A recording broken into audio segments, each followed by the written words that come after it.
you, Bad Mary, for that ooh too sweet play-in. Welcome all you four-color funny book aficionados. This is US Comics Cast HQ for all things comic book related. I am John Rivera, the CEO and co-founder of US Comics. And that makes me your COO of US Comics, co-founder, co-host, hybrid panda, and all-around swell guy. Happy comic book day to you, my dear brother. Charlie, happy comic book day, and I'm not ashamed to tell all of our loyal viewers and listeners that Charlie Rivera has ducked the beating of his young, goofy life. I am very proud of you, Charlie. I am very proud of you. But yeah, happy comic book day to you. A rainy, stormy comic book day it is. Just Jersey is trying to make your shit Waterworld. Dude, just because I think you look great with gills. I mean, here we are. We've got our co-hosts John and Charlie Rivera. We are also as well as joined by Tropical Storm Ida, because that bitch is blowing as hard as she can blow just outside these windows. So if anyone can hear that, it's not tapping on your door. It's not dominoes. It's Ida. Just go ahead and ignore her. She doesn't know shit about comics. I feel like someone's going to be listening to the podcast version at night and be like, oh, fuck, it's raining. Oh, it's yeah. raining 100%. Everywhere. They're going to run outside. Oh, I left my windows open in my car. Dicks. We should just add it random to episodes now. Just a rain backdrop idea. Instead of like just a terrible music underlay like lazy podcast. All of a sudden we're at 80 SR or whatever. Fucking. I mean, I'll start that channel. No, please don't. I will pay you good American money to not make that fucking show. Oh man, so what you watching? What you reading? What you seeing? Charlie, what you doing, sir? Here we are. If people are viewing the show live, if they're watching the show, here we are. Hi, Facebook. Hi, YouTube. Hi, Twitch. September 1st, here we are. So, unofficially, the beginning of fall, as far as I'm concerned. It's not just Ida that had me popping on the sweatshirt today. It is the fall. Fall is around the corner, at least. It's my birthday month. There's big going-ons. It's not fall till your birthday. For me, I use that as like the darkness comes across the horizon. Once my birthday page rolls off, that's officially Christmas season as far as I'm concerned. So your logic is just fine. But this time of year, bar none of teases and titillations on our nether regions for what is coming.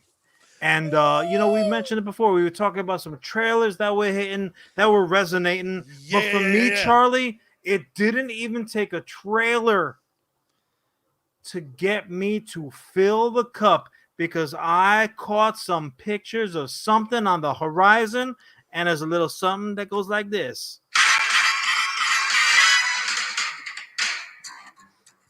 Oh, yeah.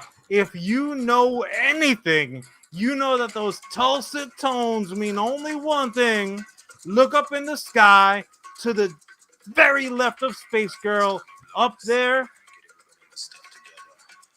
streaking through the night. It is Cowboy so good. Bebop. Dude, I am so hyped. Did you catch those pictures? Oh, not only did I catch it, kablamo! Those of you watching us live, joining in the conversation, I had a little visual cue to catch everybody up. Yeah, baby. I'll bury the lead a little bit. I saw it. That's what you do, so go ahead. Immediately, I was just like, yes, looks like a duck. Let's get it going. I think for what Charlie is so eloquently trying to get across, he threw up a nice little splash shot of Spike Spiegel, Jet Black, and Faye Valentine. And the funny thing about it is, hi Faye, with no preamble, with no setup, with no damn nerd geniuses like us, like Charlie and John Rivera, to say, hey, this is what you're looking at. If you're in the know, if you have any anime etiquette whatsoever flowing through your veins, you know That's Cowboy Bebop that you're looking at. Those characters fucking popped, and it's an adaptation. And look, I understand if anything, if anything is more difficult to adapt than anime to live action, I can't think of it, and I am very smart. It's not like there's in all of cartoon, anything animated, proportions become an issue. Like Jasmine has a 6-inch waist in Aladdin, and a ass that don't quit. She got JLo booty up into a Poland Jasmine be Spring doing bottle. CrossFit. But like the big point of contention online, because no one can let me be happy. First of all, they even before they got to like it's on Netflix, Why? it must What? suck. Why? They think it looks too different. And the main culprit, they're going after my girl Faye because she's not half butt naked. If you look at Faye's costume in the anime, God couldn't hold that many different gravitational pulls to prevent a titty and a butthole from popping out of their respective outfits. In their defense, and far be it from me to defend the critics out there, when you're in space, gravity is kind of up to the computer. So I'll give them that. But look, I mean, they It's threw set to sexy mode. It's they just threw like a everything ton of clings just right. show pictures for us to ingest. And to me, to my discerning eye, because I am a huge fan of this damn bounty hunter space jazz concert. I am a huge fan, and if I say that this looks good, believe that shit. It looks good. Now, don't get me wrong. I do have some sympathy for the other super fans who are a little bit like their anime PTSD can be flaring up. I get it, right? So we had Death Note. Yeah, Death Note hurt a lot of people. When it went to Netflix, it was not. I'll put it this way: it didn't live up to expectations. Now I'll say this: if an individual is out there, and I'll float it out there to the viewers and listeners, someone who wasn't familiar with Death Note, if they did not know that source material and they just caught it on Netflix because like, hey, everybody's watching this spiky haired crazy grin guy, go ahead and give it a watch. I would venture to say they probably enjoyed that. They would have enjoyed it without making the direct comparison to the source material for whatever the reason. I don't know if it's our particular nerd level of fandom, but if we know the source material of something and it gets adapted into another format, we automatically have to make the comparison. Oh, it's not as good. Oh, it's not this. Oh, it's not that. I don't get that compulsion, Charlie. Maybe it's just me. I'm the resident like more is more guy, because as much as I can get out of something, there's that part of my brain that's like, I'll take a little bit more. Yes, please, like pour me another glass of whatever I like. I'll take a second helping of that shit. Clerks 3 just wrapped, and I for like one, literally, 20 minutes ago, and for me, was Clerks 2 as good as Clerks 1? Why the fuck would I have to make that direct comparison? Not everything has to live and die in that world first. My problem with that instinct is the first one is, did you like it? I sat down and I watched Clerks 2. I didn't sit down expecting it to be in black and white and some witty, youthful quasi-memoir of a chubby guy trying to fight off two broads and one fucks an old guy in the bathroom. My movie's coming out next fall. Just burying leads right and left. But for me, it always comes down to like, did I get something out of that? I left Clerks 2. I felt amazing. I enjoyed Clerks 2. I have no reason to go into Clerks 3 and be like, better fucking be at movies again. I don't understand. Like you said, I don't understand. Seems flawed. And it's automatic. It's not even like something triggered that thought process for people. So once again, just to kind of bring the conversation back to, with all due respect to Kev, my neighbor, just to bring it back to Cowboy Bebop, I ingested multiple viewings of this classic all-time anime. It's right? right up there in the fight. One of the best. Hit on every level for me. The animation style, the fucking soundtrack. So when I first heard that, oh, they're adapting to Netflix, one of the very first thing that I put my ear to the rail for was who's involved. Yeah. And you might think, if I was Charlie with the dieselest beard of this business, you might think, well, yeah, John must be interested in casting if visually he can see, because I cast people in my own real life on my phone. I'm constantly doing it. I love to do it. But no, that's not what I was talking about. I was talking about production, because at the end of the day, it's far more important who's on the production side than who's going to be in front of the camera, because there's a ton of talented people that you could plug in. Now, that being said, I think the cast is, I think it's stellar. I did a bang-up job. In particular, the Corgi looks just like the anime, but they had me at hello. They had me the second that they said, hey, John, we know you love the anime, but also as well as, guess what? For this adaptation on Netflix, you're going to have Yoko Kanno, the original composer of the anime series. He is indeed creating the soundtrack for this show. So automatically I said, worst comes to worst, Charlie, a new banger album. I'll just listen to that shit while I'm puttering around the apartment, cleaning it for the 8th time that day. At least, barring nothing else, it is going to sound precisely like it's supposed to sound. I am so damn excited. Every picture that we got. Now, I will say this before you make your ultimate point. Yeah. Anybody who is out there who's got some grumblings, there is literally one grumble that I'm not going to say shit about. Oh, you shouldn't complain about that. You're wrong to do so. I'm not going to do so. The one grumble that I'll allow is, where's Ed? Now, where is Ed, that silly hacker bitch? Where is Ed? But I will throw out a little salve to that burn that they might be carrying around. Guys, you did not see a full trailer. You just saw production photos. Also, as well as, if God is good and we know he's great, this is not going to be a one and done situation. This is not going to be a Death Note situation. Oh, we tried. Fuck it. No.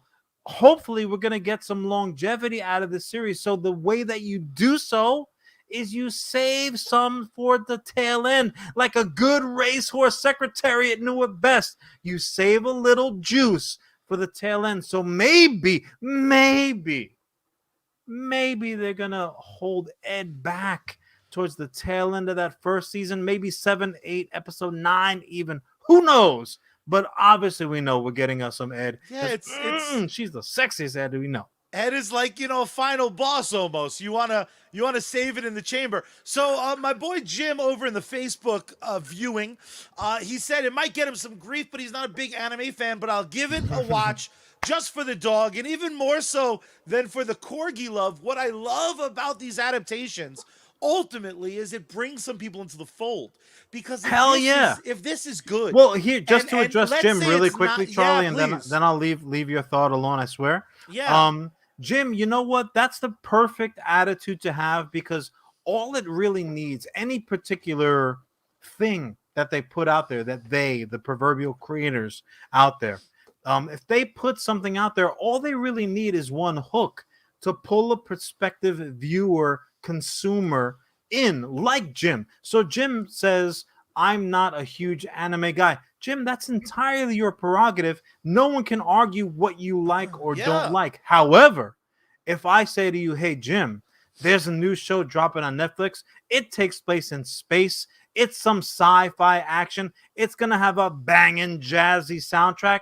Also, as well as, it's about bounty hunters.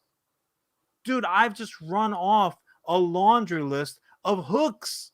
Something's got to get you. And in this case, All Jim really needed was a little fuzzy butt corgi to pull him in. And like Michael Corleone said best, just when you thought they're out, the corgi pulls you back in. But let's fantasy book it. This show winds up being good. You know, again, all the powers that be make it so. You can't tell me that someone who maybe hasn't checked out Cowboy Bebop, that's going to be the next thing. When you wind up loving something, you go, let me go watch everything I can consume. Let me watch behind the scenes. It's based on something. Let me watch the shit out of that. Yeah, so and if somebody like Jim watches the show and loves the show, he might say, hey, you know what? I love this show, which is directly based on a particular anime. You know what? Maybe my distaste or my not being a huge fan of a genre. Sometimes there are genre. There are parts of a genre that are bigger than the genre. Someone might say, I'm not a big sword and sorcery type person, but love Game of Thrones or something along those lines. There are always exceptions to the rule. You never know. If he loves the show, he might say, you know what, let me give this specific anime a try and end up liking the taste of that shit. And again, I could understand if you're one of the few people who wants, for some reason, less. Like hold things sacred. But how many times have we heard about video game movies? Just give me a good video game movie. And it's along the same lines as this, because there's still a lot of people bitching about costumes. But instead of a phase situation where the costume's not close enough, the Resident Evil movie that's coming out, Welcome to Raccoon City. Have you seen the costumes for this? I have indeed. So again, for the visual audience, those of you just listening on podcast, I'll explain it. 2 characters came into my life. One very specifically, Leon Kennedy, was the fucking coolest cop I had ever seen when you let me hold the map while you played Resident Evil 2. And you're welcome. His goofily animated ass had floppy brown hair, no kind of detail to his face at all. Then when they made the remake, people pissed and moaned because they changed him from kind of looking like almost like a Leo DiCaprio-esque clone to someone a little bit more human with even bouncier hair. And now, even though the costume is fucking verbatim, the costume is dead on. In the live action version, he's being played by I'm gonna butcher this, but Evan Joiga, he's not animated, first mostly. Secondly, they let him keep his facial hair and they didn't make him get pale. So what I don't understand though is even before the complaints that he's not a generic white protagonist, because that's the fucking protagonist in goddamn near everything, right?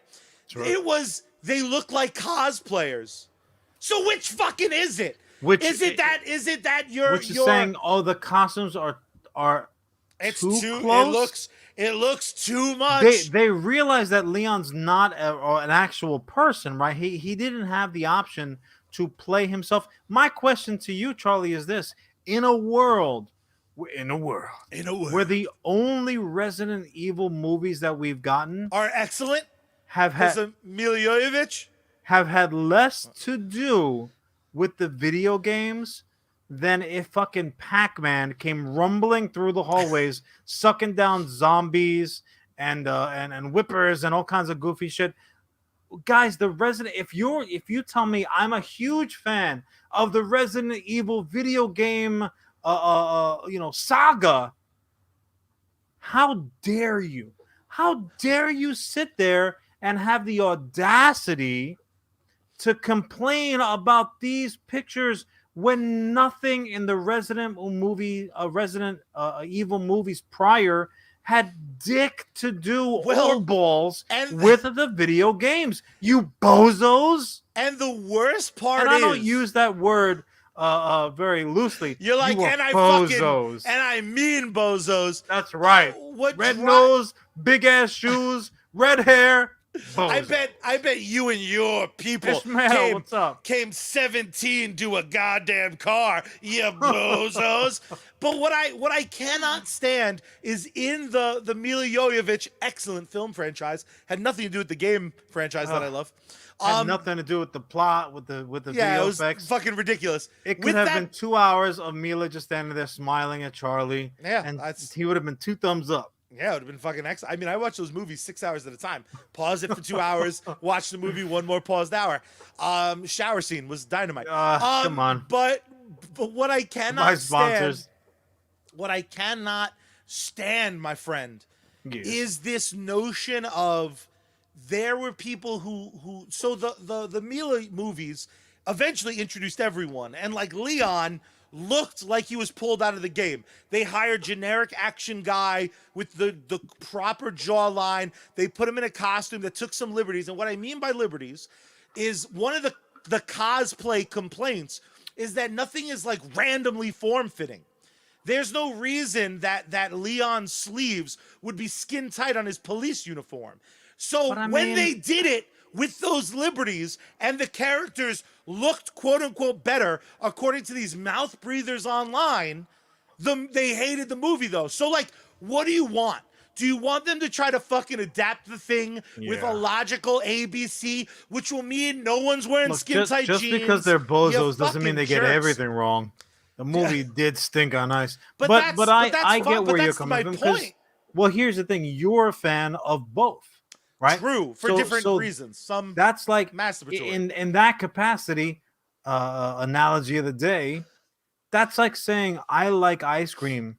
Gelato is really not ice cream. Frozen yogurt, it's like not really ice cream. Just because they're in the same section of the store doesn't mean that they are carbon copies of one another. How frozen yogurt, or you pick up gelato and you're like, nom. This isn't ice cream. Throw it on the ground. Yeah. What are you doing? First of all, you just threw away $6. In which case, what's wrong with you? In this climate, what are you thinking? But secondly, yeah, granted, it's not ice cream, but it didn't say ice cream on the package. However, if you just got over that tiny little mental hurdle and just and maybe take a second little scoop, you'd be like, you know what? I stand by my statement. It's not ice cream. However, it's pretty good. Yeah, and that's the both thing that the always... movies and the video games, even though they ain't the same. And what's getting lost is we haven't even seen trailers. People are jumping to these conclusions based on costumes. It's the dumbest, hoping it sucks. People loathe being fucking happy. Naysayers, right? And naysayers it's in both directions. Say nay no matter what the hell's going on. Mel Brooks maybe said it best. There was the birth of the artist. And if anybody's seen History of the World Part 1, you know precisely to what I'm referring.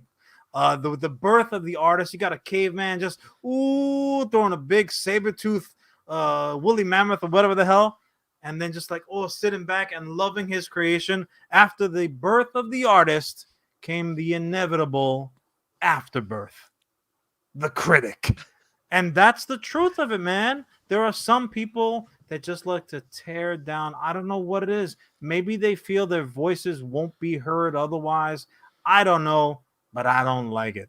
You know what it is too, and it's this manufacturing of things that they don't like, because ultimately when you parade around making up shit is just a different term for being a liar. And I know all about famous liars, like one George Lucas.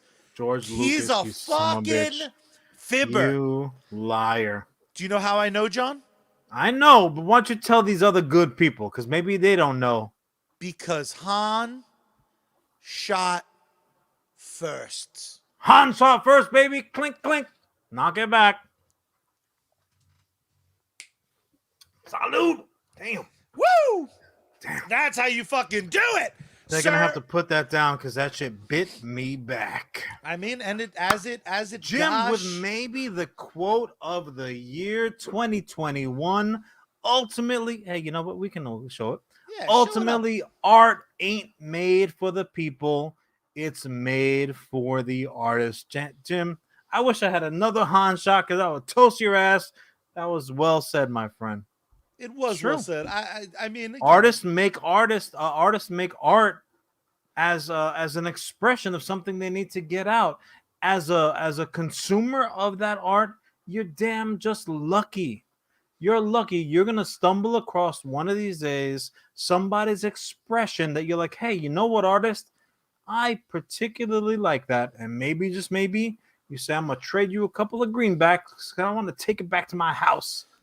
That's art. and then That's art. sometimes if you're lucky, two artists looking all good at an after party get together and artists make artists.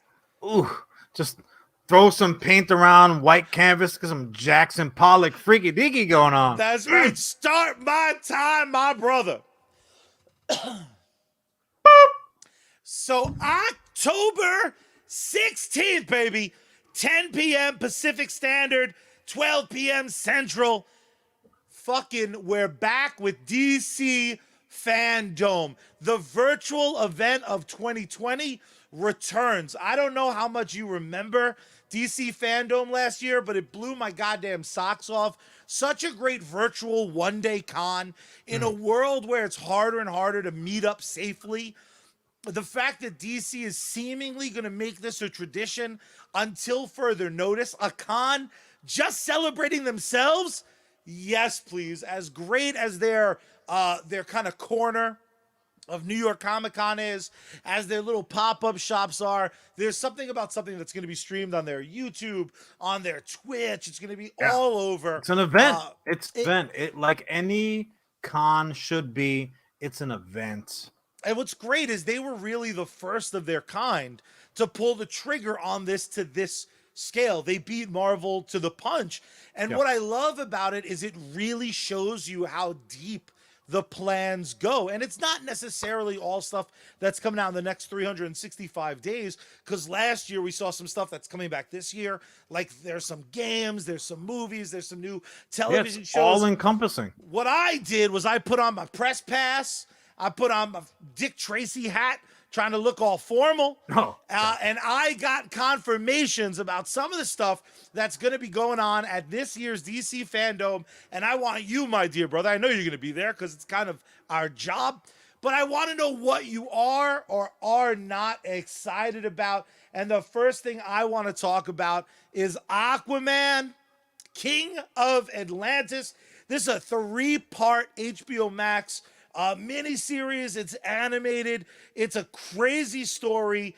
It features Aquaman, Volko, Ocean Master, Mera. What I love about it, all the usual salty subjects. James Wan is executive producing it, so it feels like it's going to fit in the world.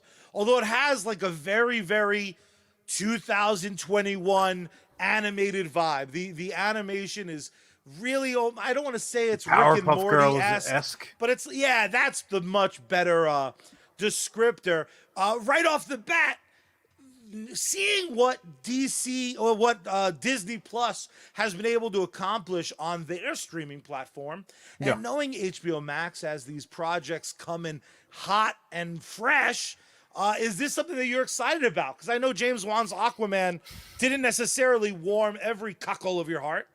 I mean, I was in the relatively silent, but I think majority, or even if it was like a 50-50, I was in the quiet half, where like I didn't love Aquaman, James Wan's first Aquaman, and it had nothing to do with Momoa. It had nothing to do with the ex Johnny Depp. It has certainly had nothing. It had the visuals were fine. It kind of just for me fell somewhat like meh. It was all right. And you know what? I had some DC PTSD going on as well, because everyone knows, if you've even listened to a few seconds of this show, that number one, I'm a huge Superman fan, and number two, but also as well as I am not a fan of the Snyderverse. One might even say I am a hater, naysayer of the Snyderverse. I don't think that the direction was whatever. They didn't ask me my opinion, but as a fan, it was not the version that I hoped best That's the best, the kindest way that I can say it. But this Aquaman very much seemed like, well, this is another cog in that particular machine. So, short answer long, I was like, it was fine. Yeah. It wasn't, I didn't hate it, but I didn't go out like whistling buying Aquaman on the ruse the next day either. It was like okay for me. So my excitement level for most things Aquaman is somewhat muted. I'm still just a little bit steamed that we didn't get Momoa as Lobo, but that's a topic for another day. We got time. Multiverse is coming. So they are going to apparently have a behind the scenes of Aquaman 2, which is not called Electric Boogaloo. Instead, it's called Should Aquaman be. and the Lost Kingdom. Actually, underwater, the electricity would not go over well. Tell that to Electric Eels, bitch. So just a bunch of them strung together. So like, tell me, man, is there something in the behind the scenes featurette of Lost Kingdom? Because Aquaman, while kind of forging its own path, still very comfortably fits in the Snyderverse. Now that we know that it's going to be coming off of the back end of Flashpoint, they could really be doing something different. Is there something that they could do? They could take it to the desert. In a behind the scenes featurette, is there something they could do to get you actively excited about Aquaman, or do you think you're going to be until further notice? You're like, I'll see it because I have to. I'll see it because I have to, in essence. Mainly because my FOMO flares up. Doesn't take very much. Like, what I'm talking about now, I need to know. I'll see it because it's something to be seen. But truth be told, I'm not that original. I really can't think of something specifically. I mean, there's one thing that I could think of that would short blonde hair. Not even that, because that I have zero problem with that whatsoever. What would jazz me up the most would be like if they teased or at least like titillated my undercarriage with how now that world is going to be different because of Flashpoint. If they gave me like a peek into like, well, when Flashpoint happens, it's going to change the game, and that'd be pretty dynamic. I mean, if he had a water hook, I'd be like, oh, that's something. Yeah. At least I know it's different. But I don't expect that.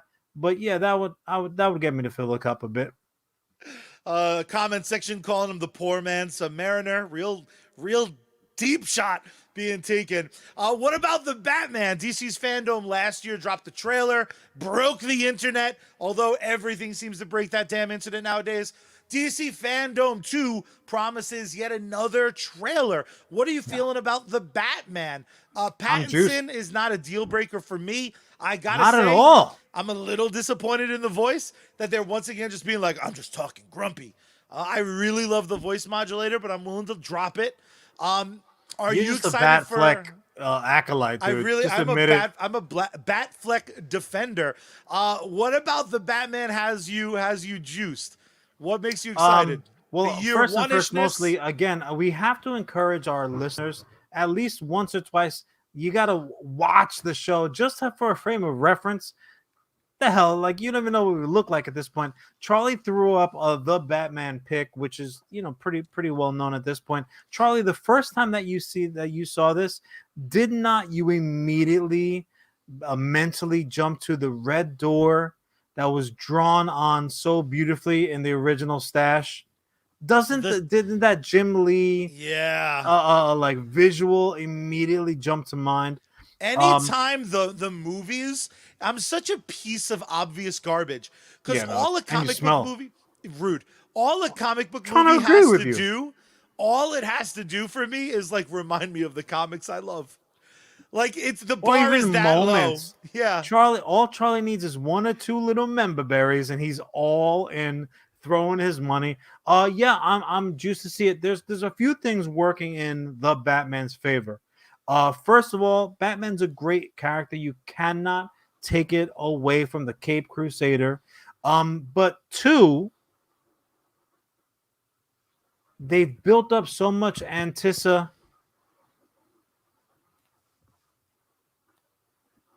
They built up the anticipation to this point where yeah, maybe it wasn't all intentional. Obviously, COVID had a lot to do with it. Yeah. Release dates had a lot to do with it. There's a ton of reasons, but at this point, it is some tantric level buildup that's going on where I'm like, just give it to me. You just tearing your shit off, like just do it. Would you? I just want to see it. Just Yeah. give it to me already. But the third and from my dollar, the far most important aspect of it is they promised me a world's greatest detective Batman story. I just want him to look That's at one thing and go like, what if the movie's R-rated? Our Facebook comment section wants to know, would you be more excited if it turned out to be R-rated, like they're allowed to get as dark as they want?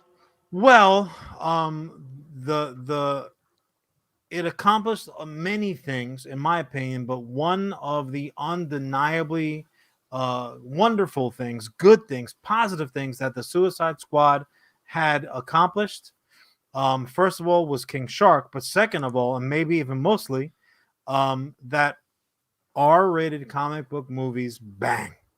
So I think, especially in the world of DC, we've established that R-rated comic book flicks work.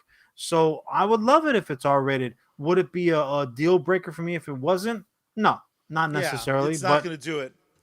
Odds not are gonna move Batman's the going to needle kill much. somebody because they still don't seem to get that concept right. Yeah, but they're really whatever. okay with him killing. Some instances of him not killing. We got a lot of Batman stuff that we're gonna get sneak peeks of at Fandom.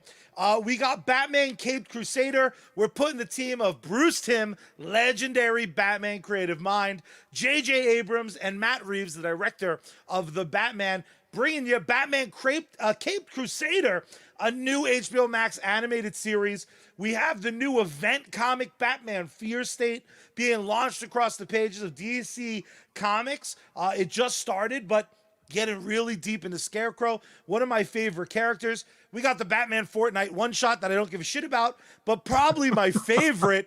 We got Batwheel. DC Comics has said we need to figure out how to make money. Let's just steal other good ideas like Cars. We're gonna do the Cars, but the Batmobile, Batgirl's cycle, probably like Superman's horse will still show up. What are your feelings on this stuff that's clearly not made for us, but just is so tongue-in-cheek? Like, I'm personally very excited to check out an episode of Batwheels because I'm just like, this has to be insane. It's apparently like a preschool show. So simple little boy. I really am. But you can't tell me you don't like. They get sentience from the Bat computer, so they're all just a bunch of kits running around. I'm very excited. I'm very excited. Which of those projects are you the most hyped up about? The new animated series, the new direction of the comic books with Fear State, or something as goofy as my boy the Batwheels? I'm an OG cat, man. So in most things, and certainly in this world, I pretty much stayed to form. My first priority, even more so than the movies or TV shows, which are admittedly on the uptick.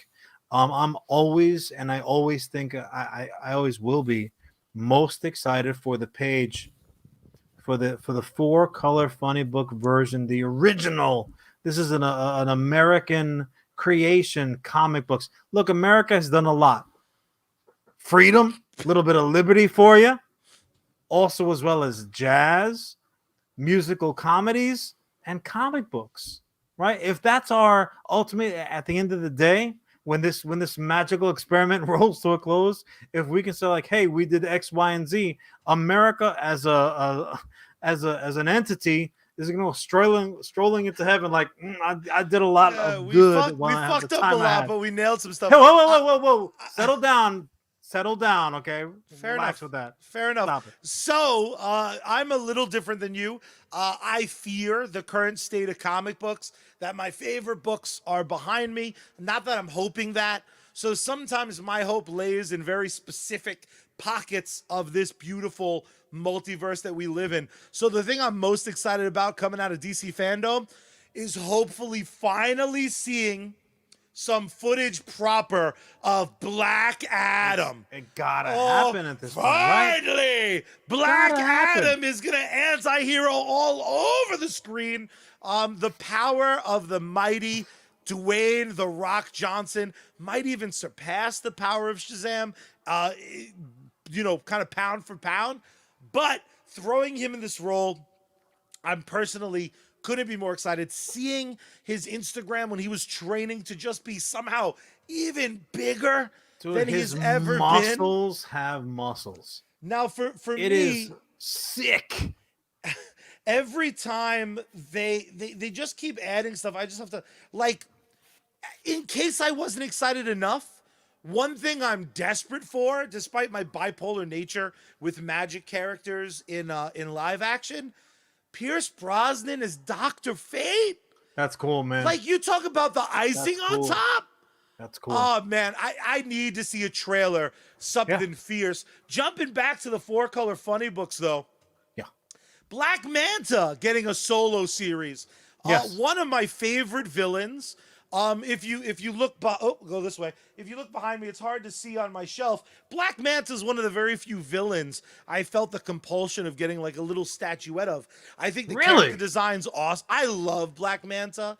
That is I just a think sentence I literally have never heard spoken out loud. I think it could be the shiny helmet, the crazy eye beams. There's something about him, and I didn't despise what they did in the Aquaman movie. I thought he was underutilized. No, he was tremendously underutilized. He had some cool not scenes, to get into though. the critic, not to get into that critic territory. But that's the classic, like, let's just throw multiple baddies at the hero and show how fucking awesome he is. Like, Momoa had plenty of time to run through hordes of bad guys. But whatever. We're gonna live in that positive zone right now. Speaking of positives, though, again, I can't be more excited for his limited series. Part of me is really, really hoping. So they're doing. They didn't say here. I'm just looking back over it. My presumption is it's going to be a little bit of anti-hero situation, which For I'm not. Black Manta? I'm not stoked about because I kind of like my villain's villainy. Well, yeah, I like him unfiltered. The anti-hero, at the very least, needs to be a foil to the hero, right? You can have a little bit of Catwoman effect where you're like, look, I don't support what she's doing, but I understand why she's doing it. Like, that aspect of it actually, in my opinion, makes for deeper characters, right? Like, gives you more connection to those characters. And like someone just threw out, like, Penguin, right? Penguin, ultimately, we're not gonna get Burgess Meredith. Damn it! Right? We're not even gonna get Danny DeVito as amazing, sexy as fuck. his Frank Reynolds prequel, Danny Penguin turn. No, we're gonna get, like, fucking Penguin's, like, sexy as hell at some point.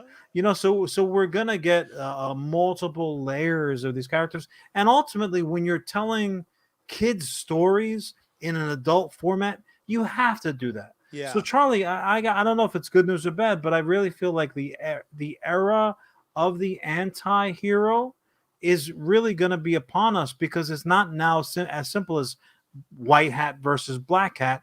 I think it's going to be white hat versus gray hat for the most part. And then every once in a while, you're going to get a world eater black hat that shows up, that maybe the gray hats have to flip-flop and do a little turnabout fair play and get on the side of the hero. I've learned to live with it with AEW. Has a lot of tweeners. I'll learn to embrace it in the comic book world as well. Something that's right. It was a good run. It was a good run before. 45-37. Speaking of things that are just pure white hats, baby, oh baby, Super Pets is upon us. DC League of Super Pets. We got my boy, The Rock. Dwayne Johnson is going to be none other than Crypto. We got Ace the Bat Hound is being voiced by Kevin Hart. We got Kate McKinnon, John Krasinski, Vanessa Bayer, Natasha Lyonne, Diego Luna, Keanu Reeves, Jamal Jamnali. I always screw that up. Come on. You talk about something that has a wide, fat audience. How can you not be excited? I would dare say the Marvel has thrown out nothing that's that adorable so far. Like, that's the gauntlet so far. If it's even okay, good luck, motherfuckers, with your what if. Another project I'm oh so excited about is DMZ, inspired by the Vertigo comic that I absolutely adored back in the day. This is going to be Rosario Dawson. It's another mini-series rather on HBO Max. I don't know if it's live action. I presume it is, but it could very well be animated. I didn't do that much. For those of you that don't know, DMZ takes place in America's second Civil War, where we have a medic, Alma, who becomes a symbol of hope in a demilitarized Manhattan.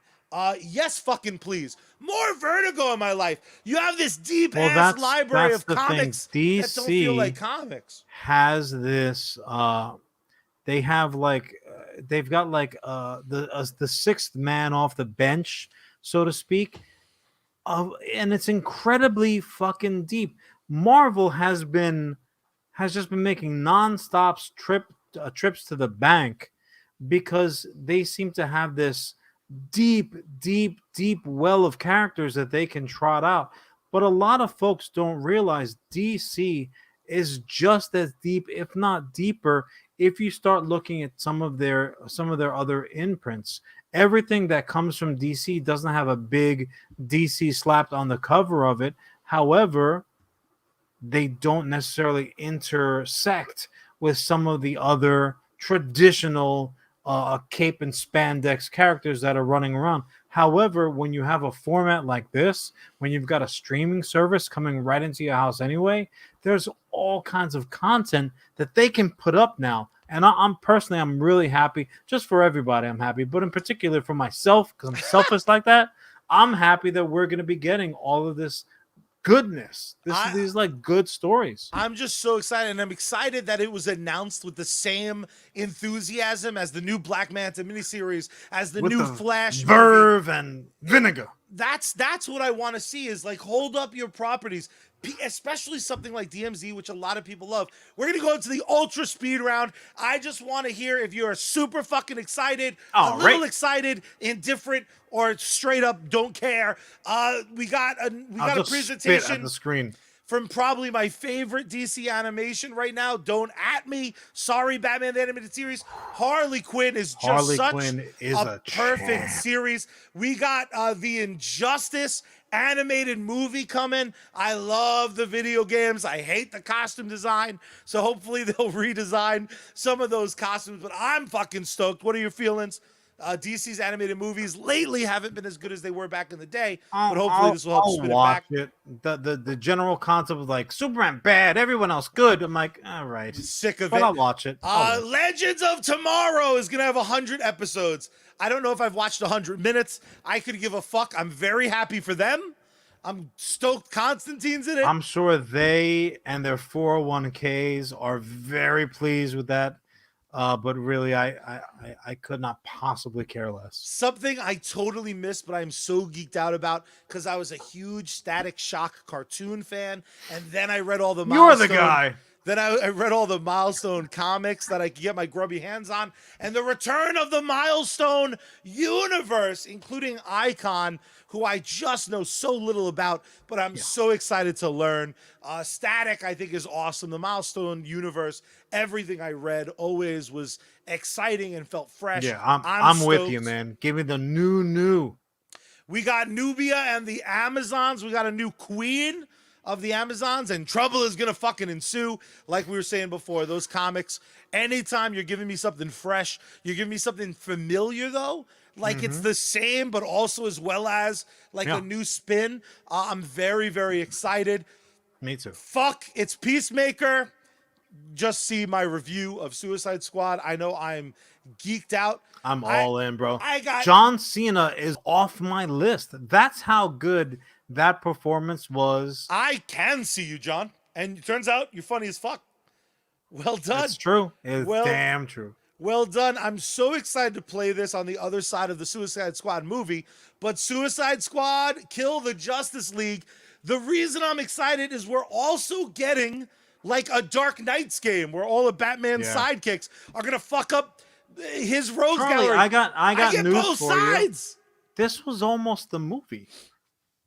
This was almost the movie in a very, it was like, it was minutes away from basically being the Suicide Squad versus Superman. That was almost the flick that we got. Now, if Doc Brown shows up and he's like, I tweaked it, John. Now we can slip and slide, not just back and forth in time, but actually through different realities. I'd be like, well, first and first, mostly Doc, that's very on point because everyone seems to be doing that right now. But I would be super excited to go to that version of reality where that was the Suicide Squad. Not that I didn't love the version we got, because I did. Yeah. But I would love to have seen that, fully realized. You kind of get it, and it gets to be interactive, so I'm stoked. We got Sweet Tooth Season 2. See our review of Sweet Tooth to know how much we loved it. Tooth. If they show me any footage, I will just pee just give my me little pants. One little ear twitch because he hears something with my heart is about to explode. Love me some Sweet Tooth. That's I'm with you. That's all I need. And you heard it here first. And all of that, you just have to wait a little while longer, my beautiful, beautiful friends. October 16th, DC Fandom 2. We're absolutely going to be covering it. But let us know in the comment section. Drop some knowledge. Let us know what of that intense lineup that I have confirmed.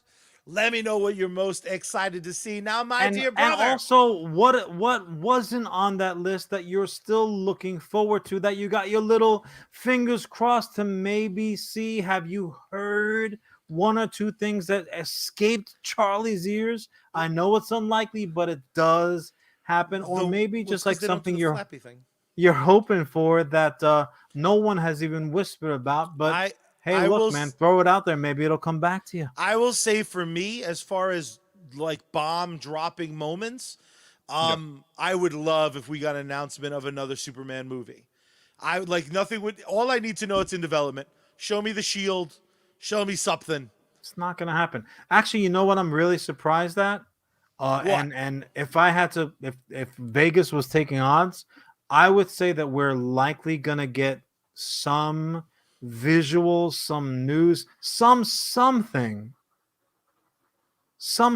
of the Michael B. Jordan projects of the Superman projects. What if it's the Superman-esque? So then becomes silver and blue. I'd be all the way in for that, because again, there's not one but two Michael B. Jordan Superman projects going on behind the steel doors over there at DC. So Warner Brothers, get with me, bro. Call me up. Hit me up. Slide into my DMs. Do what you got to do. I like it. But now, my friend, I'm going to sip some water and we're going to pay some bills. So, my dear brother, take it away with our very first ad spot. Charlie needs that sip of water. He's all parched up. Look, credit that where was a hell of a news run. That was a hell of a run. I just did that was a straight up marathon. That was a news marathon. Well done, you Greek bastard. Credit where credit's due. Right here on Facebook Gaming, our number one sponsor. It's Sergeant Finesse. Sergeant Finesse doing 2 streams a day. He's doing outstanding gaming content. He's doing supported games. He's doing giveaways. He's doing contests. You know what he's not doing? Being a sucker. Don't you be a sucker either. Check him out today. Throw him a like, a follow, consider becoming a supporter. However, but if you need a pick-me-up, do the thing that Neo did first. Follow the White Rabbit down to sneakenergy.com. Use code SGT at checkout. That Tropicilla hits. Also, as well as if you're looking for some fresh new gear, like some Bullet Club shit, don't go there for this. But also go for some Sergeant Finesse gear. Check out geeksunleashed.com. Use code SARGE at checkout. When the Sarge is on deck, there's one thing to do. Yes, salute. GG, son. You want to keep your life sucker free, so you need tunes to go along with those awesome streaming glory, my friend. And the best tunes you can find on any streaming service is one of my favorite bands, and that, of course, is Bad Mary. You can find them on all social media over at Bad Mary Band, and that's across all of them. They stream on every single service, but my favorite thing are firsts. I didn't get to hear their first album for the first time, a second time. However, if you are in the tri-state area, you can be there for the very first time Bad Mary hits the stage at East Berlin, NYC. There's going to be music, fun, and more. You do need to bring proof of your vaccination this tomorrow. It is tomorrow, Thursday. September 2nd. Music starts at 7 p.m. It's a 21 and over party, so get ready to dance the night away. Tickets. Oh, yeah. You mentioned US Comics or anything, because this is just the price. Tickets are $16. Show them some support. It's not a discount, but just say the name US Comics. Just like, get us out there. Yeah, and follow them on all social media. Bad Mary Band. Do it. Do it, you suckers. Or not suckers, if you don't. Be like me and pre-order that banging new shirt that's coming out. Oh, it's got 4 anime-style depictions of the members of Bad Mary Band. Look, if you want to be cool, there's only one thing to do. Be as close to John as possible. You want to be like Charlie? Get a pink shirt. Don't be a bozo. Do it today. Don't be a bozo. I love it. And on that beautiful note, I am going to start your time whenever you're ready. Tell me when. I'm going to do it. Charlie? Yeah? Start my time. And started. Look, everyone knows me as not just the brains, but also as the elder statesman, brains my ass, the elder statesman of US Comics. But that doesn't mean I'm old. Yeah, right around the 6th or so, then I'm going to be old. But right now, it just means that I'm experienced. I've been around the block once or twice. Many STDs. Whoa. Charlie, clip that out. Done. I edited it out. I have a full decade of extra comic book expertise on my pink clad brother right there, sucking down the suds. And when I was on the come up, fresh off of the 80s goodness that was going on, that was all the segue in the 4-color funny book world to the insanity of the 90s comics. We all know the story. The number one creators, the artists, the writers of the time that worked for the big said, you know what? Funk this disco town. They're all bozos. We're leaving. We're going to start our own thing. And Image Comics was created. An creator-owned comic book company, the first of its kind. And we got some amazing creations. We got these guys that knew what they were doing. They were doing it for the bigs. They said, you know what? We're going to do it for ourselves. And of all those amazing new characters that were created, right? I'm talking about Brigade. I'm talking about Youngblood. I'm talking about Savage Dragon. I'm talking about them all, Charlie. All the pouches. But there is one. All the pouches that you can possibly muster. There is one character. Wildcats, damn straight, Ellis. It took a little while to get into the chat, but there he is. Wildcats, hell yes, that's right. Grifter and all those wild summer bitches. There is one character that maybe defines the greatness of the era, the dominance of Image Comics in the early to mid 90s. Get them thigh pouches ready. Yo, this motherfucker is so bad. He said, you know what? Charlie? I don't even need pouches. I'll go ahead and you can just give me chains. You could give me spikes. You could give me a tore up ass red cape and some glowing green eyes. Yeah, maybe I look a little bit like Spider-Man, but that's not the point. I am talking about none other than Al Simmons, dead ass himself, the Hellspawn. Spawn.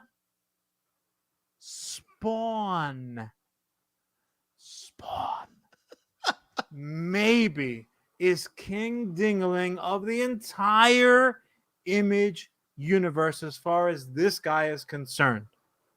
And Spawn, when he hit, bro, both literally and figuratively, he hit like a fucking ton of bricks. You couldn't get a Spawn comic. No, not just because that they were infamously late with all of their release dates. Yeah, that had something to do with it. That's what happens when you get artists involved. Well, you get the inmates running the asylum. That shit happens. But you get some good creative. When Spawn comics dropped, bro, it was like, oh, it's Spawn Day today. It wasn't comic book day. It was Spawn Day. Spawn comics hit in a way that really, and to my experience, even to this day, no other individual comics hit. So you had a character must read who was must read magical. You had a character that was demonic. You had a character that liked to talk that shit. You had a character that under the magical demonic cowl was a person of color. Maybe scarred up a little bit, but Freddy Krueger notwithstanding. Spawn was the first in a lot of ways. He was using guns. Spawn was the first comic book to me that I'm like, yeah, you know what? All of that shit makes sense. Coming up, going to Catholic school, growing up, I'm like, yeah, I totally get that. Sell your soul, of course.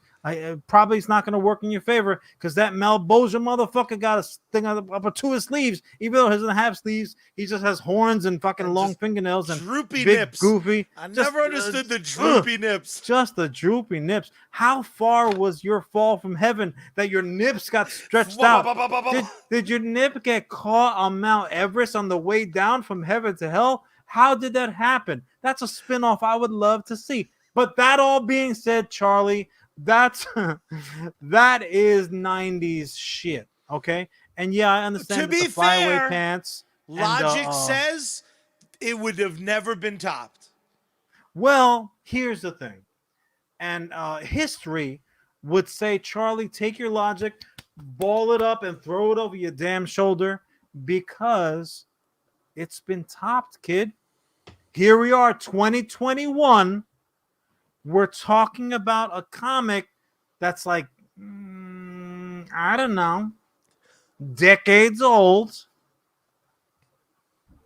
You think the Al Simmons story was done? No. No. One kind of weird movie, John Leguizamo notwithstanding. One animated series on HBO, which was just the shit. Worst part about it was HBO at that time, they didn't have streaming. So you would catch one episode. That show on HBO, the animated Spawn series, was so much of a direct adaptation from the comic that if you liked the comic, you had to love the show. The problem was without streaming, on a week-by-week basis, you almost never caught the episodes in succession. You're like, what the fuck is going on? I read the comics. I still don't know what's going on. It's on Sunday at 3:15 a.m. Anyways, here we are, 2021. We are talking about Spawn again. And we mentioned the master prior, Mel Brooks. I'll go ahead and mention him again because Mel Brooks, among many other things that he said best when he said, "Where the white women at?" No, not that one. But that's also a pretty good one. He also said, "It's good to be the king." And he was right. Because right now, King Spawn is number one. Numero Uno, baby. Number one with a bullet. With a bullet, with a bazooka. King Spawn number one, the ongoing superhero series. He gets his mail at 666 Hellspawn Place, but he does his business in the back alleys. King Spawn number one has shattered, has shit on the records of the last 25 years. Charlie, it's not the number one Image comic. And I say Image Comics. Image Comics puts out bangers. Image Comics puts out The Walking Dead. Image Comics puts out Saga. Image Comics puts out banger after banger. Why the Last Man?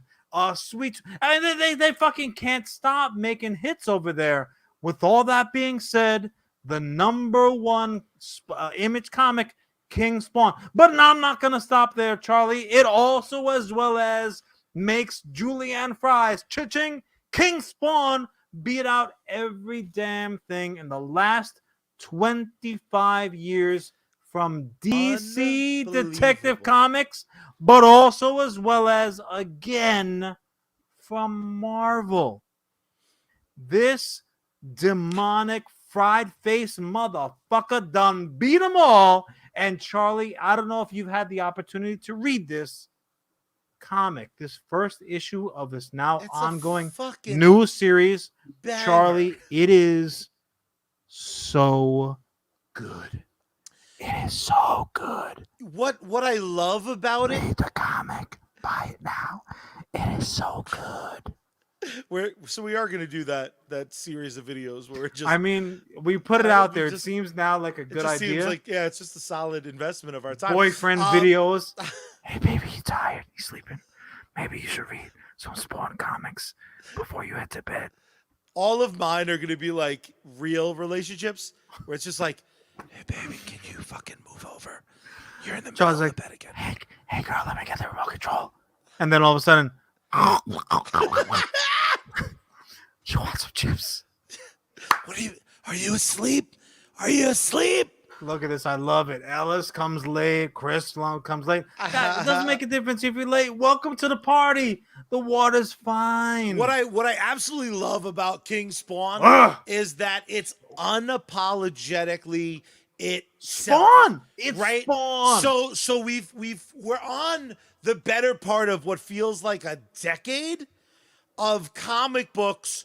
and just bear with me 2 seconds. I'm putting this out there. These comic books are trying to be what a lot of people call like woke, but Spawn's like the original woke by virtue of being a black guy. Like Spawn's alarm clock went off way before anybody else's. He's been woke since, frankly, when you go to hell and you die and you come back and you're like, I just want to come back for my wife. And they're like, all right, you got it, buddy. You Freddy face motherfucker, you. And then you get back and you're like, oh, my wife is moved on. Oh, she's actually living in my house, my kids, and my best friend. Cool. At least my magic powers will never run out. I could use them. Oh no, they do run out. I only have X amount of magic power that I can use, but there's all kind of crazy shit that's going on. Giant cyborg body, fucking bounty hunters after my ass, fucking immortal motherfuckers running through the alleys. Oh, I'm chilling with homeless people. Spawn, man. Spawn been woke since day one. Dude, also, just all you gotta do is die and you wake up. Some of the history of Spawn is just amazing. Paul over on YouTube bringing up his cousin shoelace Paul dropping some Stitch memories. face, which if I remember, wasn't that Batman's Batarang? Isn't that what caused him that head gash? How awesome is that? The fun thing about the Image Comics when like really in those first few days was that they were like, at this point, we're just going to do whatever the fuck we want to do. And Christopher raises a good point. First and first, mostly, this is not a jacket, Chris. It is pouring cats and dogs. And I seen even a few horses out there. So when this podcast video started, I was sopping wet. That's why I'm wearing this dope Bullet Club hoodie. But also as well as he did mention that Spawn needs a new movie ASAP. It's coming. The new Spawn movie is coming, and I know of no better fertilizer than manure. But the manure notwithstanding, it's when you have comics that are hitting on every level. Guys, one of the things that we talk about probably least frequently on this show are straight up comics. Paper, digital, if you got to do it, comics. I am telling you now, if you never listen to me about two things. First and first, mostly, it takes a real man to wear pink, as Charlie will test. But second, take my advice. Trust this face. I wouldn't lie to you. Read King Spawn #1. You are not going to regret it. And you Everything have 90s is new again. King Spawn, it's a record setter for a reason. There are also 400 variant covers because Todd McFarlane knows how to make a buck. He's had nothing else to do for like the last 20 years.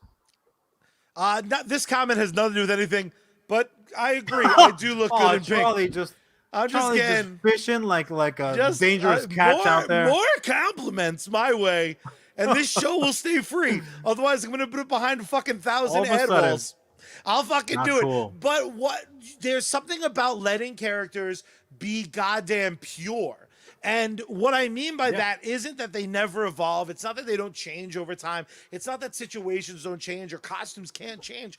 It's that when you have a creative vision behind something, it serves to protect it. It's no different than the thing I fucking talk about all the time on the show. You need creators who give a shit. You can't have anyone write Birds of Prey. Don't add to your yearly plan. Don't be like, we're gonna make a Birds of Prey book no matter what. Yeah. Come hell or high water. Let's get a one-armed dolphin to come and write it because right now bottle fins are super hot. Find creators who are desperate to get their hands on properties because it's a lot of people have this feeling. Spawn, who in the zeitgeist of pop culture doesn't necessarily break through at all, but almost everyone who has ever touched a four-color funny has a feeling like our YouTube comment section. I used to love Medieval Spawn.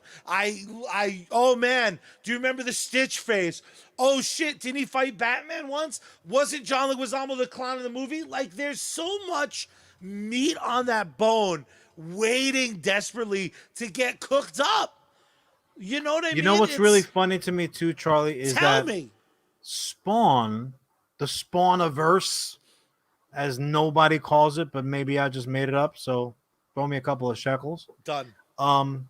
It has had plenty of running time, right? Like when we were reading that comic, that was one of the first comics ever, to my recollection, that basically had a countdown clock on it. Literally. So you're like, good. Look, this is finite. This was before, again, Walking Dead. This was before Why the Last Man. This was before any of these comics said that, like, look, there's going to be a beginning, a middle, and an end to this. It's not going to go out ad infinitum. That's a quarter word, folks. This is not going to be a forever fucking thing. So get it while the getting's good, and the getting is very good. However, they had a nice, healthy, long run. So what you end up with when you roll around to 2021, you're like, yo, King Spawn, #1, here we go again. What you end up with is a deep well to pull from. Now, if you read the book, we got almost an immediate callback to one of my favorite fucking characters for a few reasons. #1, I love the visual. I fucking love the visual of this particular character, but also as well as this is a character that much in the style of like Firestorm is actually two characters combined to be one. The Wonder These Twins. two characters happen now close. These two characters do happen to be brothers, though. One's dead and one's alive. That's right. I'm talking about none other than Haunt So dope.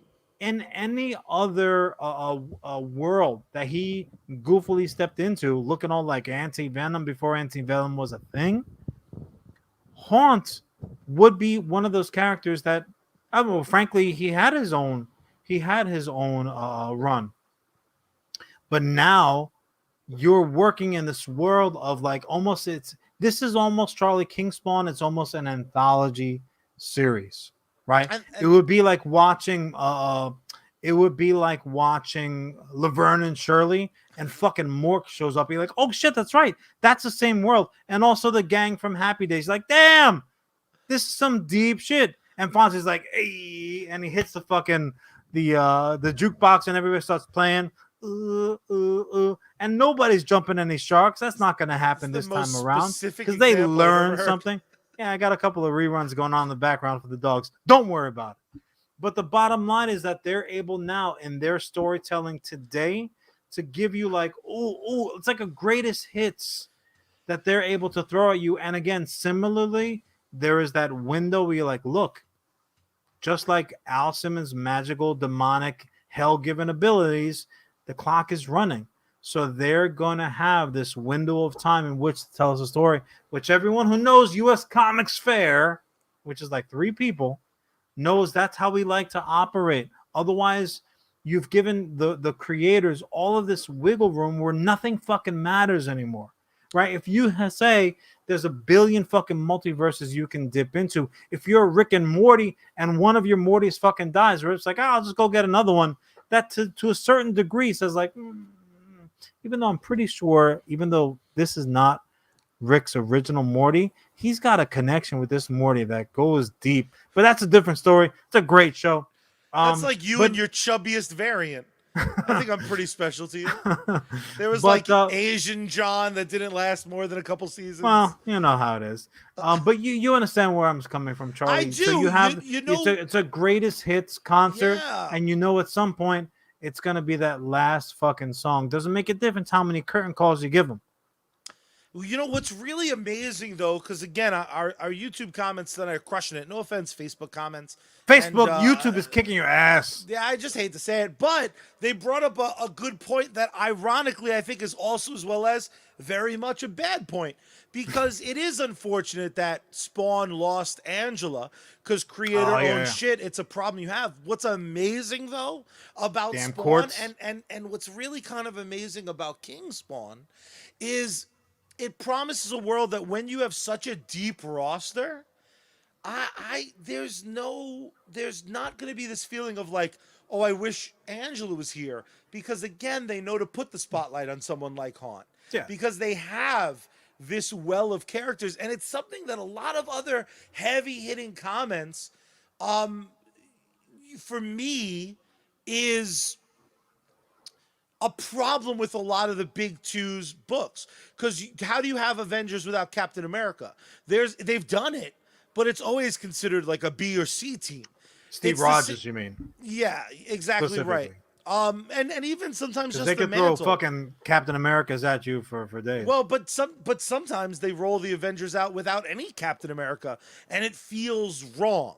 You know what I mean? It's a big problem. That's something like King Spawn is proving, that minus the titular character, and maybe doesn't have as much of an issue, because even you look at something like the Teen Titans. The Teen Titans, their most famous squad is because they had a cartoon watched by 5 million people all the time, and it was a very specific lineup. So any left turn off that lineup, people tend to be put off by it. Well, they look around. You're like, hey, where's this person? Where's that person? But I don't want to be confused, because I realize that I read it, whereas a lot of people here have not. This is a Spawn book. Yeah. Right? So Spawn, no pun intended, spawned a ton of fucking great characters. Angela maybe being the best of that pile. Now, the good news is I happen to unlock a 5-star Angela in Contest of Champions. So the fact that she now resides in Marvel is bad news for Spawn, but very much good news for me, because she kicks all of the ass. But look, this is, even though he's kind of wrapped his evil talony arms around the entire Spawniverse, minus Angela. It is a Spawn story. It's a Big Al fucking story, and it is. We're right now we're living in this like nostalgia, throwback, easy, creative storytelling world where we can take stuff like, hey, remember this? You loved it. Here's a new version. And there's a lot of that going on, but every once in a while, you're going to get something that's in that vein that is just so clearly head and shoulders and horns and spikes and chains and capes above the rest. Other than maybe the new Top Gun that's coming out, where you can say, I am just as excited for this as I was for the original. And dare I say, from these early looks, this throwback, this nostalgia hook that's laced into my undercarriage, deep, this ultimately may end up being better than the original. You cannot say that in this world very often. I'm saying it right here. I'm only one issue deep, but guys, I gotta tell you, this fucking comic bangs, bro. It might be better than the original, and the original is fucking great. And that's one of the amazing things, that when you have decades of experience, specifically in this example, the creator really fucking knows what people love about that character, and more importantly, knows what he loves about the character. And he's been told, right? He doesn't have to guess. It's like, man, maybe they'll like this. No, like he has thousands of fucking direct to his face. Hey, do this, don't do that. So there's no fucking secrets. Awesome that he's listening. That's, I think, my favorite part is to be able. I mean, to put they yourself fucked above up ego. Venom on him, so at this point he's like, look, I better do this shit myself. They're gonna put out a Venom movie with no spider on his chest. It's time to make King Spawn. Fucking Todd McFarlane pulled out the Thanos glove. It's like, I gotta do this shit myself, ski. Son, and he fucking dropped a hit. I am so looking forward to the next issue. I'm sure its fucking sales are going to be again through the roof, and hopefully what this does is it tells the big two, you better start bringing fire, baby, because if not, King Spawn will reign like fucking Conan up on that throne. More like King Dingaling. That's right. For my dear brother, the CEO of US Comics, we ask you to like, comment, subscribe, tell a friend, tell a loved one, hit that share, follow us everywhere you can find us. You know what to do. All of it can be found at US Comics HQ, all over the multiverse and all over the interwebs, you dirty sumbitches. But because I so desperately want you to check out my boys and girls over at Bad Mary, I want you to go to their show if you can, but in case you can't, in case it's too far of a travel, I want you to see their lovely faces. But before we get to that, my dear brother, there's only one way that we end each and every episode of USComicsCAST. Why don't you tell the good people how that is? Ooh, you non-bozo mother suckers, it is so good. First, you gotta turn the power on. Then you gotta turn the volume up. Then you gotta, tune Bad Mary and open up the window wide and scream out into the night sky. Save me, Space Girl. We out.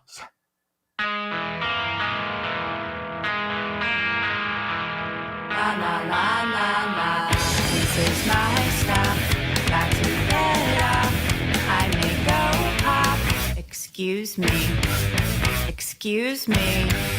I've got to be direct, la la la, if I'm wrong please correct, la la la, you're standing on my neck, look right through me, say I'm gloomy, yes assume me, excuse me,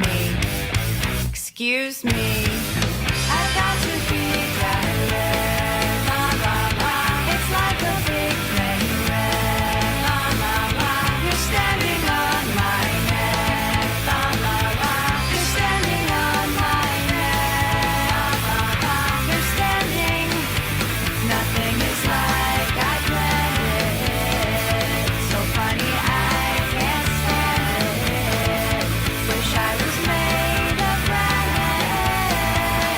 I must be on another planet. La la la la la, la la la la la.